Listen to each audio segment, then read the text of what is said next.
आरक्षण जे लागू झालं होतं ते ट्विट जे आहे ते व्हायरल केले जाते, राज्यातले अनेक विरोधक व्हायरल करतायत आणि म्हणतायत की हे जर बिल आधीच मंजूर झालं होतं मग आता हे नेमकं काय करायचं होतं असा प्रश्न उपस्थित करतात. मी याचं उत्तर पुन्हा दिलेलं आहे, पुन्हा देतो. तुम्ही संसदेत नाही त्यामुळे तुम्हाला न समजणं हे मान्य होऊ शकतं, पण जे संसदेत बसले आहे त्यांची अक्कल जर इतकी कमी असेल, म्हणजे मी कोणाला व्यक्तिगत म्हणत नाही आहे, पण अशा पद्धतीने जर ते विचार करत असतील तर मात्र देशाच्या संसदेचं काय होईल ही चिंता मला आहे.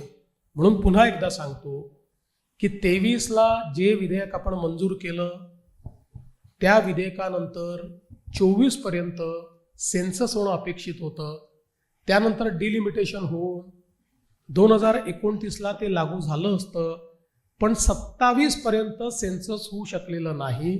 म्हणून केवळ आपण त्याच्यात एवढाच बदल करतोय की जे 21चं म्हणजे जे 24ला सेन्सस होणार होतं त्याच्याऐवजी 10 वर्ष आधीचं सेन्सस घ्यायचं, एवढंच. आपण आता यापूर्वीही 2008 साली जेव्हा आपण लागू केलं, 2009 साली 2001च्या सेन्ससने लागू केलं आहे ते.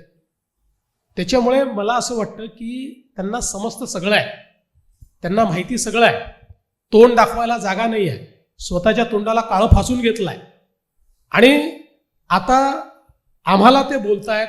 त्यांनी आरसा बघितला पाहिजे, त्यांचे काळे चेहरे, त्यांचे महिला विरोधी चेहरे हे त्यांना येतील. माझं ट्विट तेव्हाही करेक्ट होतं, माझं ट्विट आजही करेक्ट.